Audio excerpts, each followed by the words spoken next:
Hello friends, मैं एसएफसीए याचना मुथा भूरट हम कर रहे थे जीएसटी का quick revision from the summary book. ये समरी बुक आपके पास नहीं है तो आप डाउनलोड कर सकते हो मेरी वेबसाइट से www.icaleak.com। Friends, more over website पे भी आप चेक कर सकते हो, कस्टम्स की रिवीजन बुक भी अपलोड हो गई है। अगर किसी को कस्टम्स की रिवीजन बुक चाहिए, लास्ट मिनट रिवीजन्स, तो आप वहां से वो डाउनलोड कर सकते हो। रिगार्डिंग जो ये सीरीज ऑफ वीडियोस देख रहे हैं, मैं उनको बता दूं, इस रिवीजन बुक में हमने सारे चैप्टर्स कवर किए एक्सेप्ट आरसीएम हमने कवर नहीं किया है और एग्जेम्पशन का चैप्टर हमने यहाँ पे कवर नहीं किया है। ये दोनों चैप्टर मैंने स्पेसिफिकली कवर नहीं किए क्योंकि हमने रेगुलर नोट्स में ये पूरा चार्ट फॉर्म में पढ़ा था, तो आप वही नोट्स इसके लिए रेफर कर सकते हो रेगुलर वाले स्टूडेंट्स। इसके अलावा रिफंड्स वाला चैप्टर एंड अपील्स वाला चैप्टर यहाँ पे नहीं है, जो कि वेबसाइट में अपलोड आज हो जाएगा। तो रिफंड्स एंड अपील्स का चैप्टर आप वेबसाइट से डाउनलोड कर सकते हो। आरसीएम और एग्जेम्पशन आप आपकी मेन बुक से ही पढ़िए, ठीक है। तो अब हम स्टार्ट करते हैं यहाँ पे रिविजन इसका। Assessment and audit chapter number 17, assessment and audit quickly हम यहाँ पे करेंगे। अब इसके बाद में प्रोसीजरल चैप्टर्स बच गए हैं, जो लास्ट वाले चैप्टर्स हैं, offences, penalties and all that, जो इंस्पेक्शन, सर्च, सीजर, वो चार्ट फॉर्म में ही दिए हुए हैं समरी नोट्स में। अगर आप देखोगे तो एक बार हम लोग अभी देख लेते हैं भले। तो ये आप यहाँ पे खुद से पढ़ सकते हो, ये वाले चैप्टर्स। ऑफेंसेस एंड पेनल्टी मैंने यहाँ पे चार्ट फॉर्म में दिया हुआ है। Then inspection, search and seizure single page में चार्ट फॉर्म में जो इंपॉर्टेंट पार्ट है यहाँ पे दिया हुआ है। और ये लाइबिलिटी टू पे टैक्सेस जो है वो भी हमारा यहाँ पे टैबुलर फॉर्म में दिया हुआ है, 2 पेजेस में ही ये चैप्टर है। तो ये 3 चैप्टर्स आप पढ़ सकते हो। बचे ये 2 चैप्टर्स, वो हम लोग यहाँ पे बिल्कुल डिस्कस करेंगे। असेसमेंट ऑन ऑडिट अभी हम यहाँ पे डिस्कस करेंगे। असेसमेंट ऑडिट से रिलेटेड, असेसमेंट से रिलेटेड पढ़ते हैं कौन कौन से प्रोविजंस होते हैं। देखो, जनरली तो क्या होता है, सेल्फ असेसमेंट होता है। सेल्फ असेसमेंट मतलब आपको खुद करनी है आपकी लायबिलिटी असेस और पे करना है टैक्सेस। आप जो हर महीने करते हो, रिटर्न भरते हो सेल्फ असेसमेंट करके, वो आप असेस करते हो, लायबिलिटी पे करते हो, that is what self assessment. Self assessment वो होता है। So a registered person may assess his tax liability in 2 different ways depending upon the circumstances warranting such assessment. One could be provisional assessment, another could be self assessment. Provisional assessment आप कब करोगे? जब taxable person determine नहीं कर पा रहा है क्या, या तो वैल्यू या तो rate. So where the taxable person is unable to determine the value or the rate of tax applicable to goods or services both to be supplied by him, जिस केस में वो वैल्यू या rate या दोनों भी determine नहीं कर पा रहे हैं, उस केस में बेटा असेसमेंट कैसे होगा? उस केस में बेटा असेसमेंट होगा प्रोविजनल असेसमेंट। बाकी सारे केसेस में असेसमेंट कैसे होगा? Self assessment. सारे केसेस में self assessment. For this, taxable person shall furnish an application along with documents in support of his request. उसे कुछ documents वगैरह submit करने रहेंगे। The proper officer, after calling for additional information and documents if required, issue an order indicating additional information वगैरह बुलाएगा officer, और उसके बाद क्या करेगा? वो ऑर्डर इशू करेगा। किससे रिगार्डिंग?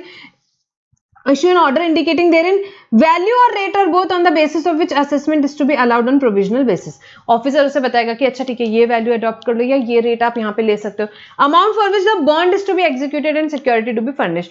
आप प्रोविजनल असेसमेंट के लिए ऑफिसर के पास जाते हो, आपने ऑफिसर को एप्लीकेशन की, डॉक्यूमेंट्स दिया, आपने ऑफिसर को बोला कि यार आप मेरे को प्रोविजनल असेसमेंट करके दो, मुझे वैल्यू नहीं समझ में आ रही है, रेट क्या लूँ वो नहीं समझ में आ रहा। तो ऑफिसर ने बोला ठीक है, ओके, मैं डिटरमाइन करता हूँ। ऑफिसर डॉक्यूमेंट्स बुलाएगा, डिटरमाइन करेगा, आपको वैल्यू बताएगा या रेट बताएगा, या दोनों भी चाहिए तो दोनों भी बताएगा, और आपको बताएगा कि भाई इतने अमाउंट का बॉन्ड या सिक्योरिटी यहाँ पे आपको बॉन्ड एग्जीक्यूट करना है, तो वो बॉन्ड आपको एग्जीक्यूट करना पड़ेगा। ठीक है। और असेसमेंट कौन कौन से टाइप के होते हैं, ये तो देखो, ये जो टैक्सेबल पर्सन करवाएगा अपना provisional assessment, self assessment. Then there are 3 types of assessment which will be conducted by tax authorities. Tax authorities आपका स्क्रूटनी असेसमेंट कर सकती है, सब हम अभी थोड़ा डिटेल में आगे पढ़ेंगे, या बेस्ट जजमेंट असेसमेंट कर सकती है, समरी असेसमेंट कर सकती है। स्क्रूटनी असेसमेंट कब होगा? To make the assessment on selective basis of taxable person who have filed return under section 39. Selective basis पे गवर्नमेंट को ऐसा लगता है कि भाई स्क्रूटनी रिटर्न जैसे 4000 रिटर्न है, तो उन्होंने कोई क्राइटेरिया लिया, कुछ 500 रिटर्न सेलेक्ट किए, कुछ 5 रिटर्न सेलेक्ट किया और उनका स्क्रूटनी असेसमेंट किया। ठीक है, कुछ डिफॉल्ट मिला तो वो आगे प्रोसीड करेंगे, अदरवाइज क्लोज करेंगे। तो स्क्रूटनी असेसमेंट आप सबको पता है। Then best judgement assessment, non filer of return under section 39 और under section 45 regarding final return. मतलब नॉन फाइलर ऑफ रिटर्न मतलब रजिस्टर्ड पर्सन है बट रिटर्न फाइल नहीं कर रहा है। रजिस्टर्ड पर्सन है बट रिटर्न फाइल नहीं कर रहा है, ऑफिसर ने उसे बोल दिया फिर भी रिटर्न फाइल नहीं कर रहा है, तो ऑफिसर क्या करेगा? फिर उसका बेस्ट जजमेंट असेसमेंट करेगा। या unregistered person liable to pay tax, भाई आप टैक्सेबल पर्सन हो बट आप अनरजिस्टर्ड हो, मतलब आपको रजिस्ट्रेशन लेना चाहिए था जीएसटी में पर आपने रजिस्ट्रेशन नहीं लिया। उस केस में गवर्नमेंट ने क्या बोला? उस केस में गवर्नमेंट ने बोला कि भाई you are an unregistered person who is liable to pay tax. उस केस में आपको क्या करना पड़ेगा? यहाँ पे आपका बेस्ट जजमेंट असेसमेंट हो सकता है। Then there is a concept of summary assessment to protect the interest of revenue when the proper officer has evidence that a taxable person has incurred a liability to pay tax under this act and the proper officer has sufficient ground to believe that delay in processing that attempt may adversely affect, उस case में summary assessment भी हो सकता है. Officer को लग रहा है कि आप भागने वाले हो और जरूरी है, ऑफिसर के पास एविडेंस है कि आपकी liability to pay tax है और ऑफिसर को लग रहा है कि भाई डिले नहीं कर सकते, उस केस में एक summary assessment कंसेप्ट भी होता है. तो ये सब हम डिटेल में देखते हैं, तब आपको और अच्छे से समझ में आ जाएगा. तो सबसे पहले हमने देखा क्या, लास्ट पेज में हमने देखा था एक सेल्फ असेसमेंट, वो किसको करना है, रजिस्टर्ड पर्सन को. So every registered person shall himself assess tax liability and furnish a return which is called as self assessment. Then there is a concept of provisional assessment. कब होता है, जब या तो आप वैल्यू डिटरमाइन नहीं कर पा रहे हो या रेट ऑफ टैक्स आप डिटरमाइन नहीं कर पा रहे हो, उस केस में बेटा क्या होता है, उस केस में बेटा प्रोविजनल असेसमेंट होता है. Payment of tax on provisional basis on execution of bond on a request made, आपने रिक्वेस्ट करी, उस केस में प्रोविजनल बेसिस पे आपका हो सकता है असेसमेंट.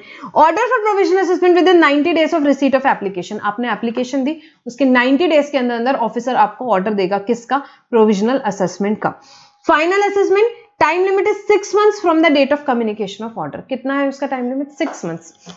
फाइनल असेसमेंट पहले 90 डेज किसके लिए, आपको प्रोविजनल असेसमेंट की भी, ठीक है, प्रोविजनली इस रेट से टैक्स पे कर दे, प्रोविजनली ये वैल्यू अडॉप्ट कर ले.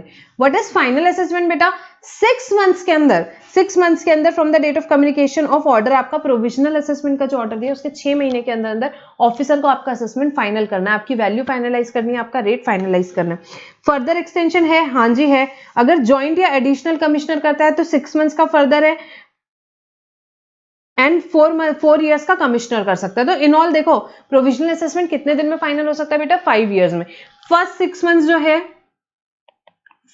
months जो है पहले आपको फाइनल असेसमेंट करने का टाइम दिया, जो ऑफिसर है प्रॉपर ऑफिसर उसको, प्लस 6 months का extension, joint commissioner additional commissioner यहाँ पे दे सकते हैं उसका एक्सटेंशन. देन उसके बाद 4 years का एक्सटेंशन कौन दे सकता है, उसके बाद के 4 years का एक्सटेंशन दे सकता है यहाँ पे कमिश्नर. तो इन ऑल टोटल क्या है, 5 years. 5 years के टाइम पीरियड के अंदर अंदर प्रोविजनल असेसमेंट को फाइनलाइज किया जा सकता है. Maximum time limit provisional assessment की क्या रहेगी, 5 years. अगर शॉर्ट पेमेंट किया है, कब आपने प्रोविजनल असेसमेंट के टाइम शॉर्ट पेमेंट किया, फाइनल असेस लायबिलिटी आपकी ज्यादा आई, तो क्या आपको इंटरेस्ट पे करना पड़ेगा, हाँ जी करना पड़ेगा. रेट क्या है मैम, 18%. कब से, first day after the due date till the date of actual payment, जो आपका एक्चुअल ड्यू डेट था वहां से लेकर के आपको जब आप पेमेंट करते हो तब तक के का पेमेंट करना है, along with interest at the rate of 18%. और अगर एक्सेस पे किया तो आपको रिफंड मिलेगा अलॉन्ग विद इंटरेस्ट. रेट क्या रहेगा आपका, 6%. बट कब से, जब गवर्नमेंट को इंटरेस्ट लेना है तो 18%, कब से, ड्यू डेट के नेक्स्ट डे से till the date of payment. जब इंटरेस्ट देना है तो रेट क्या रहेगा बेटा, 6%. After the expiry of what, 60 days from the receipt of application till the date of payment. After the date of receipt of application till the date of payment आपको यहाँ पे क्या रहेगा, 6% रहेगा रेट, 6% रेट यहाँ पे रहेगा.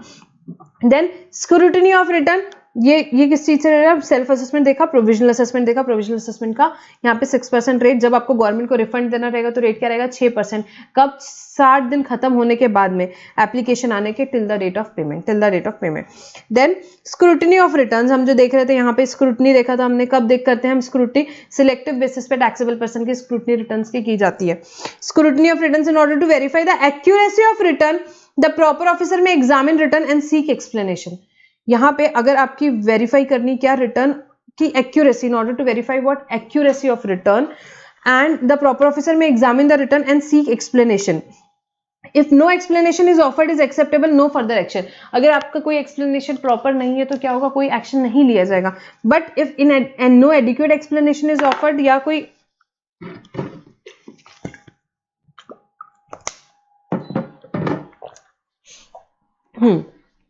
Scrutiny return, in order to verify the accuracy of return, proper officer आपका एग्जामिन कर सकता है रिटर्न.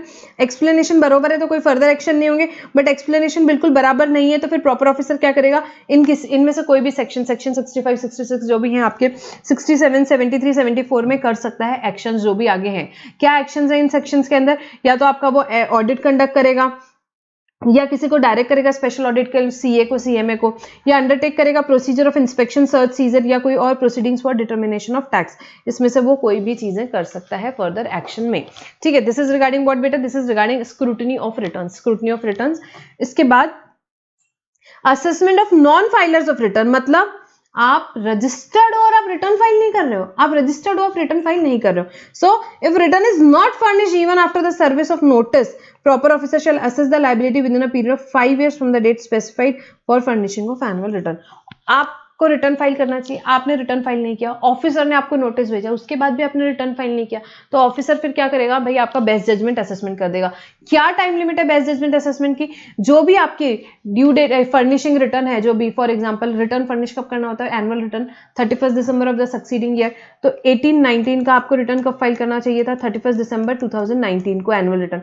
यहां से 5 इयर्स, यहां से फ्रॉम दिस 31/12/2019 आप 5 इयर्स ऐड कर लोगे. 5 इयर्स के अंदर अंदर आपका बेस्ट जजमेंट असेसमेंट कर सकता है ऑफिसर. नॉन फाइलर्स की बात हो रही है, नॉन फाइलर्स की. और क्या विड्रॉल पॉसिबल है इसके असेसमेंट ऑर्डर का? यहाँ जी, if the registered person furnishes valid return within 30 days of the service of notice, service of assessment order, but interest at the rate of 18% of payment of late fee 100 per day subject to maximum of 5000 shall continue.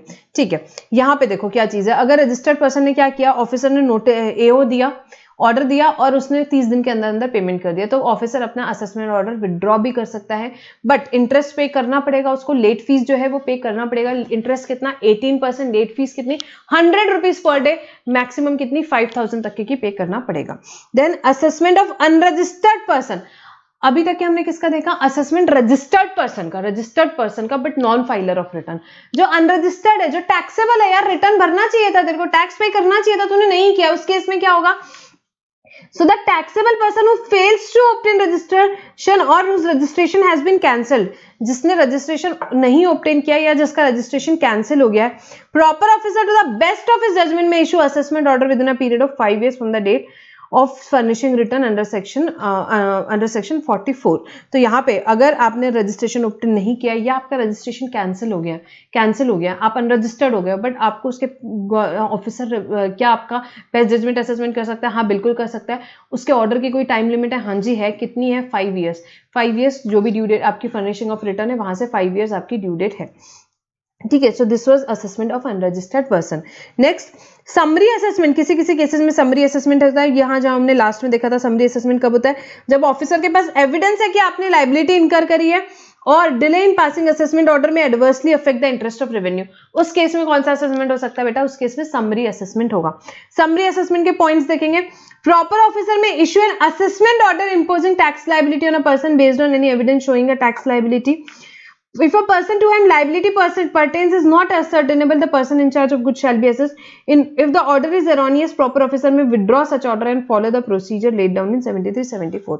तो summary assessment कब कर सकते हो आप? हमने देखा proper officer क्या कर सकता है? इशू कर सकता है assessment order imposing tax liability based on evidence showing liability of a person to whom the liability वो नहीं मिल रहा है, तो जो पर्सन इंचार्ज गुड्स के केस में, अगर पर्सन जिसको लायबिलिटी इंपोज करनी है वो नहीं मिल रहा है, तो गुड्स के केस में जो पर्सन इंचार्ज रहेगा व्हीकल का, फॉर एग्जाम्पल ड्राइवर है या जो भी है, उसे कास्ट की जाएगी लायबिलिटी से.